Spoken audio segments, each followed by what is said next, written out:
Bonjour, je m'appelle Irène Landau, je dirige le centre de la guérison psychosomatique à Jérusalem et je travaille énormément avec des patients qui ont des maladies, qui sont atteints malheureusement de certaines maladies.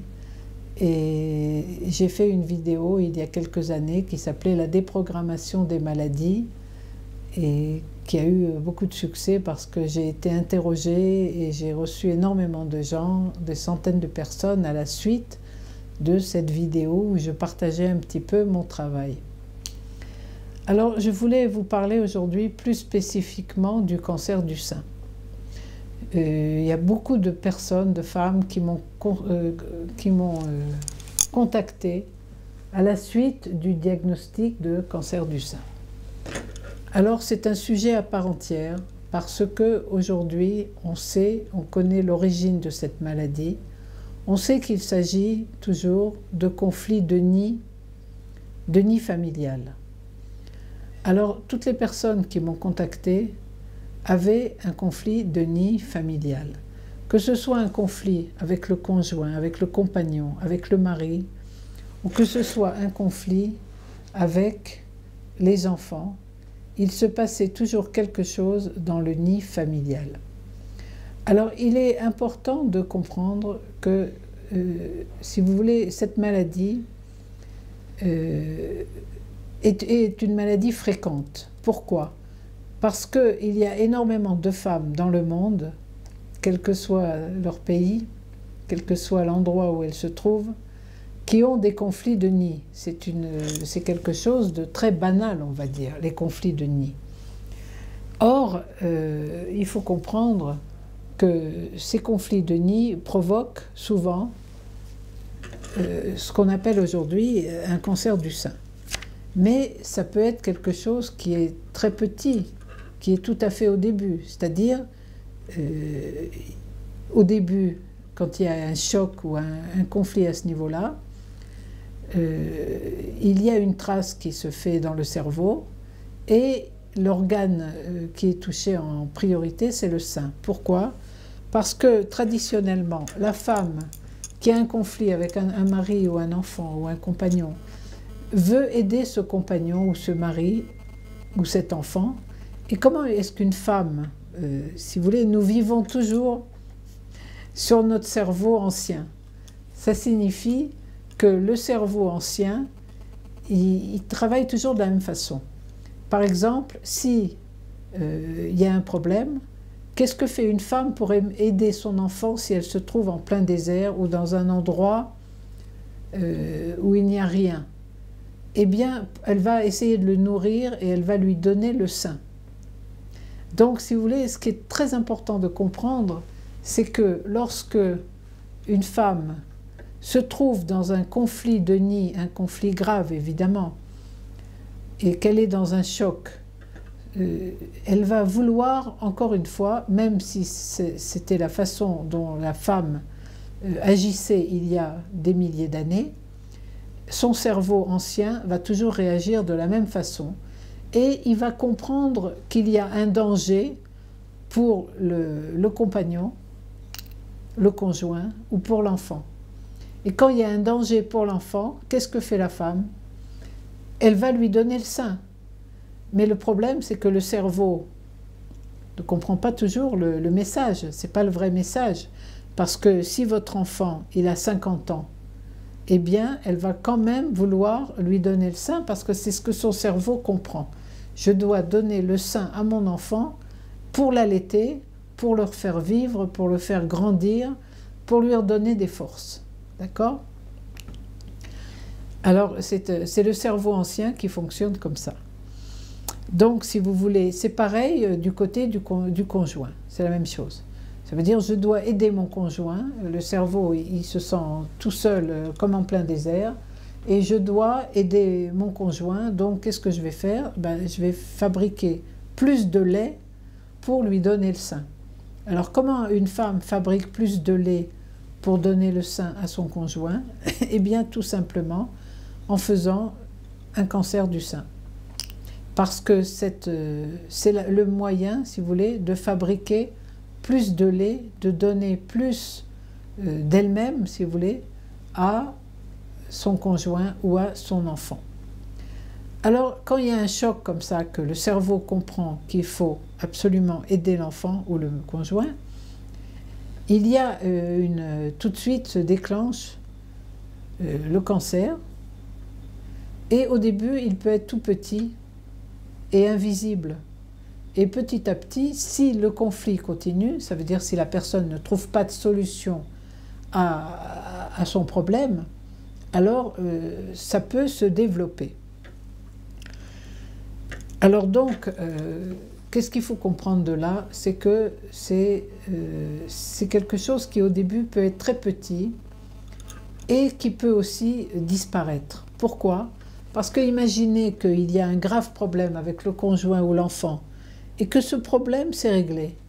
Imaginez, voilà, j'avais une patiente par exemple qui a déjà été quittée par une femme qui a 50 ans, qui a déjà été quittée par plusieurs conjoints, enfin par plusieurs compagnons, et elle a déjà ce problème depuis un certain temps. Ça veut dire cette maladie, elle est là, elle stagne, elle ne s'est pas fait soigner encore. Cette maladie est stagne et il faudrait effectivement, si elle pouvait se stabiliser, certainement que son cancer s'arrangerait. Mais le problème, si vous voulez, c'est que c'est difficile de l'arranger parce que à chaque fois, elle retombe, si vous voulez, dans le même conflit, dans le même ressenti. Parce que à chaque fois, elle a une relation, elle finit par trouver quelqu'un qu'elle pense être le grand amour. C'est tout le problème comment dire, du prince charmant, en ce qui concerne les conjoints ou les compagnons. Et le problème du prince charmant, cette personne pense qu'elle a trouvé le prince charmant, et au bout d'un certain temps, cet homme qui ne s'est pas stabilisé avec elle la quitte, et donc elle se retrouve dans ce même conflit de détresse, et à ce moment-là, elle fabrique un cancer du sein. Et ce cancer continue à grossir et à être douloureux. Pourquoi? Parce qu'elle ne peut pas sortir de ce conflit, qui est son conflit de vie principal. Alors, ce qu'il faut comprendre, c'est qu'au début, parfois, donc c'est très petit et ça peut disparaître si la personne trouve la solution à son conflit. Donc, il y a effectivement beaucoup de femmes, même des femmes qui viennent d'accoucher parfois, qui, si on leur faisait une mammographie, on se rendrait compte qu'elles ont un cancer du sein. Mais heureusement, on ne fait pas forcément de mammographie aux femmes qui viennent d'accoucher. Donc, cette prévention, si vous voulez, n'existe pas encore. Et donc, cette maladie peut passer inaperçue. Alors, elle peut passer inaperçue pendant assez longtemps, surtout si le conflit est résolu. Alors, elle disparaît, puisqu'il n'y a plus d'utilité, il n'y a plus besoin d'allaiter le mari ou l'enfant. Donc, si vous voulez, la maladie revient, elle régresse, et elle revient à un stade 0 et elle n'existe plus. Alors, ce qui est dangereux aujourd'hui, c'est la détection exagérée, on va dire, de femmes qui font des mammographies, beaucoup de mammographies. On leur fait assez peur parce qu'on dit que si jamais c'est détecté tard, c'est beaucoup plus dangereux, ce qui n'est pas forcément du tout vrai. Et c'est les cancérologues qui le disent, c'est pas moi. Et donc, il faut comprendre qu'il est important de savoir qu'il y a des cas où parfois il est mieux de ne pas être détecté, parce qu'on peut transformer en malades des personnes, des femmes qui sont saines, qui n'ont en fait rien, et si on avait attendu, eh bien cette maladie, cette anomalie aurait disparu d'elle-même. Alors évidemment, ce n'est pas tous les cas.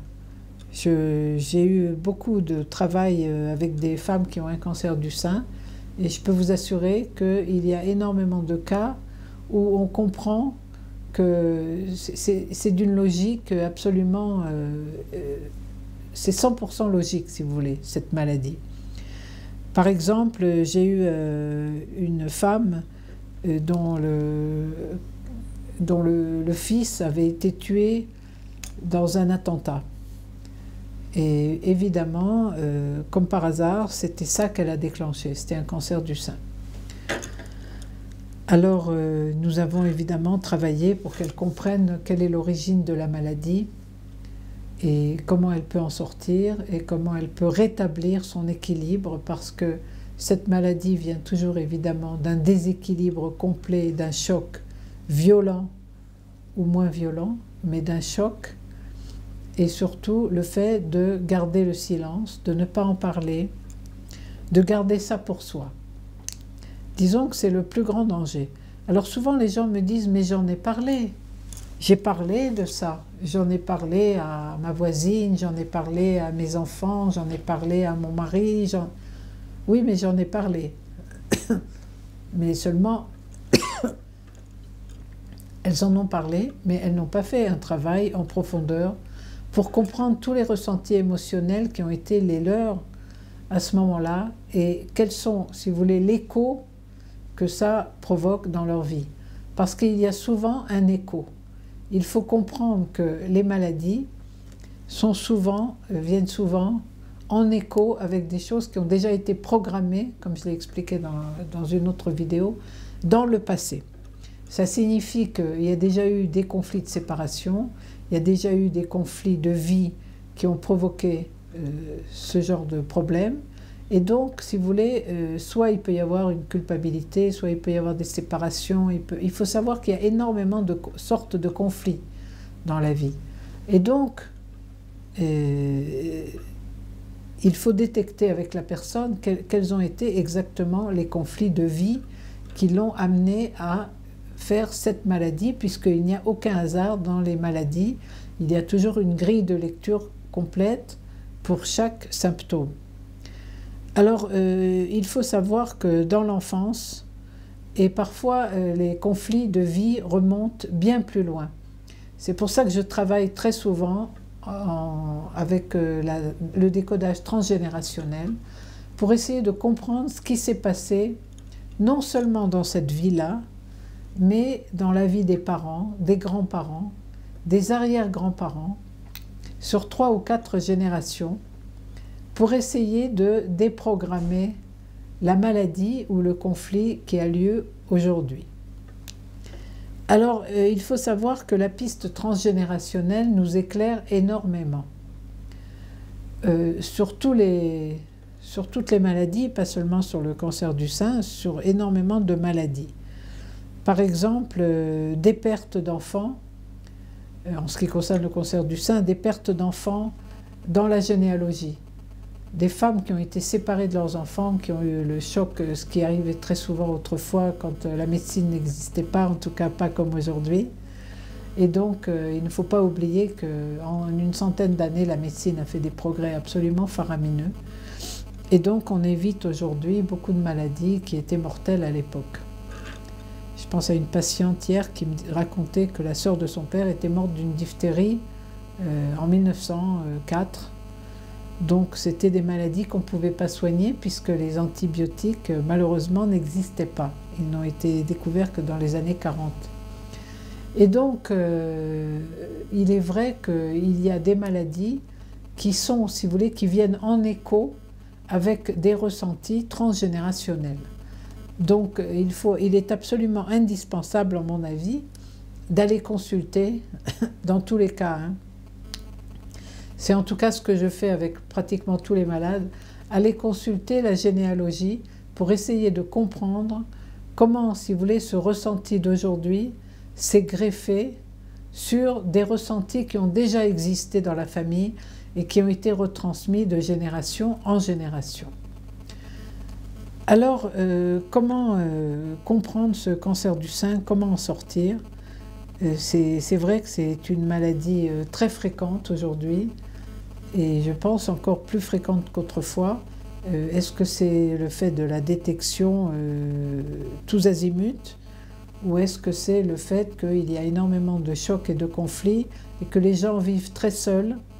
Aujourd'hui, je pense que les gens vivent très seuls, chacun vit fermé dans son petit F4, dans son petit F2, et il n'y a plus tellement ce qui existait autrefois, c'est-à-dire les tribus. Les gens vivaient en tribus et il y avait autour de la personne elle-même, il y avait souvent les mères, les tantes, les cousines, beaucoup de femmes, beaucoup de personnes autour, ce qui faisait qu'il y avait une parole qui existait et que les gens parlaient, ils expliquaient leurs problèmes, ils le dépeçaient, ils l'ouvraient, ils en parlaient d'une manière très profonde, alors que tout ça n'existe plus du tout aujourd'hui. C'est ce que je disais dans une autre vidéo, que la solitude aujourd'hui des gens dans les villes, par exemple, est intense. Ça veut dire, c'est quand on dit que les personnes sont isolées, c'est un petit mot, parce que chacun est isolé dans son appartement, fermé à clé, bien, comment dire, complètement seul en fait. Même s'il parle au téléphone avec de la famille ou des gens autour ou des amis, même s'il a des amis, je pense que ce n'est pas du tout suffisant et que il est important d'exprimer des ressentis. Alors les gens me disent tous, oui, mais moi j'en ai parlé.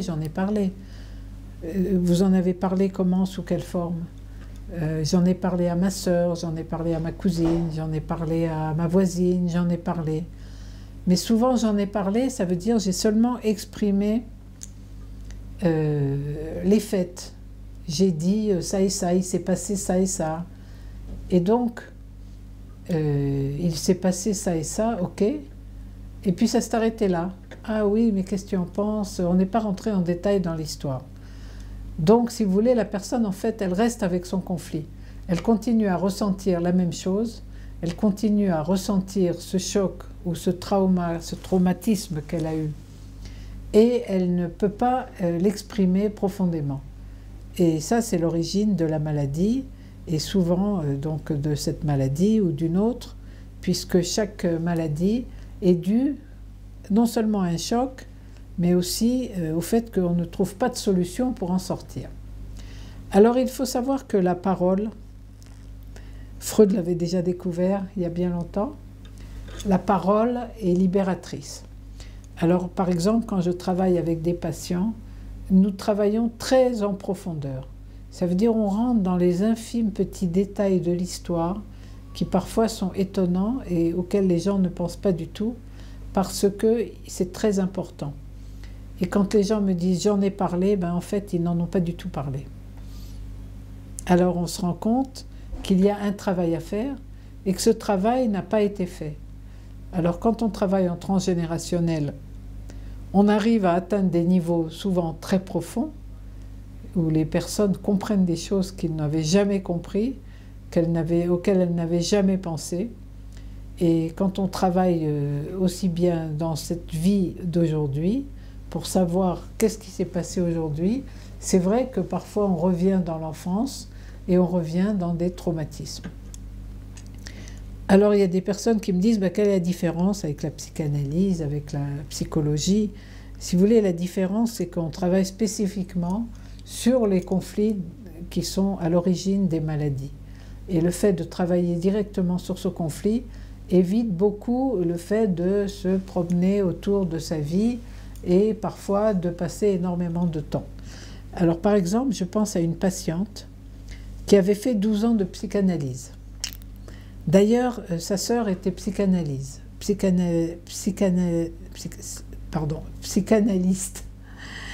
Et elle-même avait fait 12 ans de psychanalyse et elle avait un problème de vie qui n'était pas clair. Il y a des fois où les problèmes de vie ne sont pas clairs, c'est-à-dire il y a des patients qui me contactent en me disant pardon, eh bien j'ai certains symptômes, mais la médecine n'a rien trouvé, n'a rien compris, ne sait pas, pourtant j'ai fait une tonne d'examens, mais je n'ai rien compris. Alors cette femme n'avait pas de quelque chose de très défini du point de vue des symptômes. Elle était très maigre, elle n'arrivait pas à grossir, elle était, comment dire, très maniaque du point de vue de la propreté. quand on l'a rencontrée, elle était très tendue, on sentait une grande tension en elle. Et c'était pas très clair que son symptôme. Disons qu'aucun médecin n'avait pu mettre le doigt sur ce qui lui arrivait. Alors, en travaillant avec elle, elle était venue à des séminaires que j'avais donnés, et en travaillant en transgénérationnel, je lui ai demandé d'où venait son prénom. Souvent, je travaille sur le prénom des gens parce que parfois, et souvent, ce sont des pistes très intéressantes. Alors, je lui ai demandé d'où venait son prénom, et elle m'a dit, eh ben, c'est simple, c'est le prénom d'une tante qui est décédée en Afrique du Nord, et je porte le prénom inversé. Ça m'a étonnée. Je lui ai dit, ah bon, pourquoi est-ce que vous portez le prénom inversé? Elle m'a dit, ben, c'est simple, parce que ma tante avait fréquenté un jeune homme qui n'était pas de la bonne société, c'était des personnes de la très haute société au Moyen-Orient, et le père s'est opposé au mariage, et donc cette tante a continué à voir le jeune homme, et évidemment ce qui devait arriver est arrivé. La jeune femme est tombée enceinte, et elle a été chassée par sa famille. Son père était un homme très important et très personnalité, et il l'a chassée, et finalement, ne sachant que faire, complètement perdue, cette pauvre jeune femme, s'est suicidée.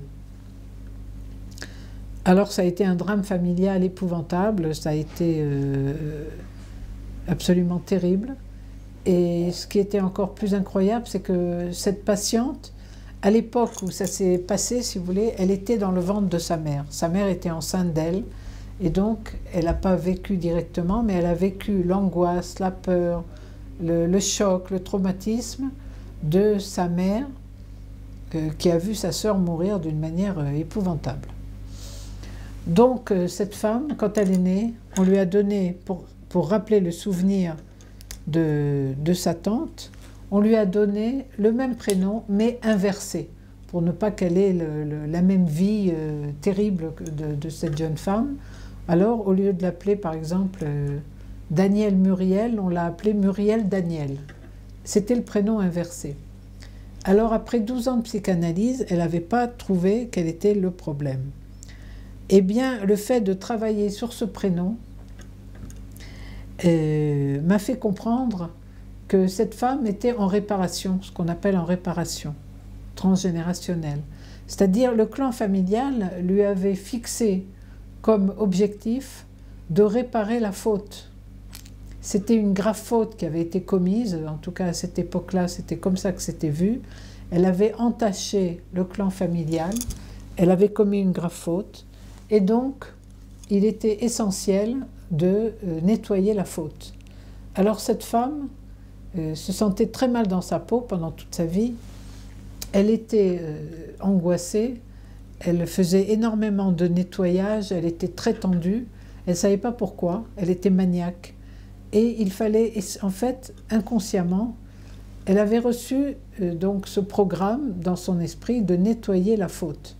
Donc elle était occupée, si vous voulez, très souvent, à faire du ménage physiquement, parce que son inconscient lui disait qu'il y avait eu une salissure, il y avait une souillure, il y avait une tache, et qu'il fallait la nettoyer. Évidemment, cette femme n'avait aucune idée de ce qui se passait dans son cerveau inconscient. Hein. Et donc, quand elle a compris, quand elle a entendu, quand elle a su, elle a reçu un choc énorme, et aussitôt, ce programme qui avait été le sien depuis plus de 60 ans, s'est inversé, elle est sortie du programme et elle a changé complètement. Ça veut dire qu'elle s'est mise à grossir, elle a retrouvé une taille normale, elle a pris 10 kilos, alors qu'elle était d'une maigreur anormale, on va dire. Elle a grossi, elle s'est sentie beaucoup mieux dans sa peau, et elle a compris surtout quel était le but de sa vie, ce qu'on lui avait fixé comme projet avant même qu'elle naisse. Elle devait faire revivre cette morte quelque part, et en plus, elle devait nettoyer cette faute. Alors vous vous rendez compte, ce programme énorme. Alors il faut comprendre donc qu'il y a énormément de symptômes et de problèmes qui ne sont pas toujours détectés, on ne sait pas exactement de quoi il s'agit. Et ça, je dois dire que je le raconte dans mon livre, dans le livre que j'ai écrit récemment, qui s'appelle « La mise en scène de la maladie et des symptômes », qui est paru aux éditions Vie, et donc qu'on peut trouver sur dans les grandes librairies en France, comme Amazon ou ce genre de choses. En tout cas, je raconte beaucoup d'histoires de cet ordre-là. Alors il faut comprendre que toutes les maladies ont pour origine ces chocs, ces traumatismes. Tous les symptômes ont pour origine des traumatismes de la vie quotidienne. Alors c'est vrai, il y a beaucoup de patients qui me disent « mais attendez, des traumatismes, tout le monde en a ». Comment se fait-il qu'il y en ait qui provoquent des maladies et comment se fait-il qu'il y en a qui n'en provoquent pas? Alors d'abord, il faut serrer les problèmes parce que d'abord, il y a des chocs et des traumatismes dont on sort, dont on peut sortir facilement, et d'autres dont on ne sort pas. Alors par exemple, pour revenir au cancer du sein, on a remarqué qu'il y avait plusieurs femmes qui étaient dans un hôpital, et les femmes qui avaient, des femmes qui avaient des problèmes avec leurs enfants. Exemple, elles étaient fâchées avec leurs enfants. Alors, il y a eu deux sortes de femmes. Les femmes qui sont restées fâchées avec leurs enfants, leur maladie s'est aggravée. Et les femmes qui avaient réussi à surmonter le conflit, soit qu'elles s'étaient remises avec leurs enfants en bons termes, elles avaient retrouvé leurs enfants, elles étaient en bons termes, elles avaient surmonté le conflit, si on peut dire, alors ces femmes-là avaient guéri. Donc il faut comprendre que l'essentiel, si vous voulez, est de sortir du conflit qui a provoqué cette maladie. Alors on pense que c'est facile, mais ce n'est pas du tout facile. C'est là que souvent j'interviens pour aider les personnes à sortir de ces conflits qui sont souvent inconscients, bien que les personnes le sachent, mais souvent elles ne font pas le lien. C'est-à-dire elles ne font pas le lien signifiant entre le problème qui a provoqué la maladie et leur maladie. Donc c'est ça qui est très important, c'est de faire des liens signifiants. Et à partir du moment où on fait ces liens, on provoque chez le malade un soulagement, la personne se sent mieux, elle comprend ce qui s'est passé et elle peut retrouver une sérénité. Parce que comme je le dis toujours, la santé, c'est la sérénité. À partir du moment où on retrouve la sérénité, on se sent mieux. Alors, j'avais donné en 2006 une conférence à la mer de Sel, à Engedi, où il y avait beaucoup de monde, justement sur la jeunesse du cancer. J'avais expliqué d'où vient cette maladie. Et évidemment, à la fin de la conférence, il y a une femme j'étais très entourée par beaucoup de personnes qui me posaient beaucoup de questions. Et il y a une femme qui a demandé à me parler, alors je me suis retournée vers elle.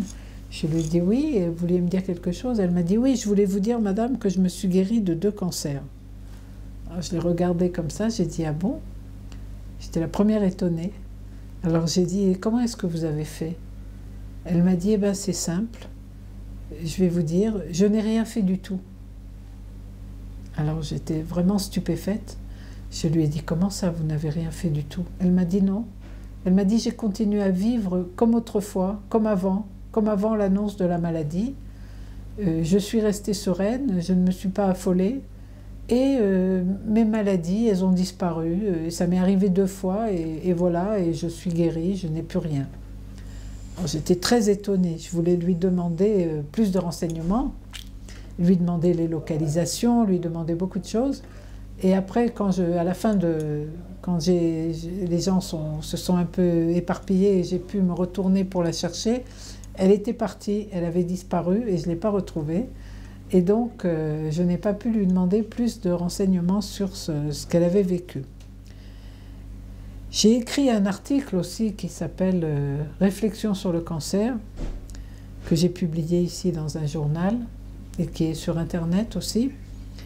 et où je racontais l'histoire d'un Grec à qui on avait détecté, je crois que c'était un cancer du poumon, il me semble, et sa maladie avait été certifiée par 9 médecins. Et comme on savait qu'il n'y avait plus rien à faire pour lui, on lui a dit, ben voilà, ben, faites ce que vous voulez, pour vous, vivez comme vous voulez. Alors il habitait à New York, il était dans les affaires, et il s'est dit, ben, puisque finalement, ben, il ne me reste plus tellement de temps, donc je vais retourner dans mon village natal, en Grèce, dans mon île. Il venait d'une île de Grèce, petite île, et je vais aller là-bas, et voilà, je vais finir ma vie là-bas. Alors il a quitté New York, il a quitté ses affaires, il a tout quitté pour retourner dans son île, dans une jolie petite île grecque entourée par la mer.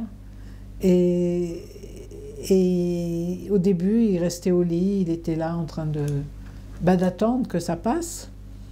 Et il a été soigné par sa mère et par sa femme, il était entouré par elle.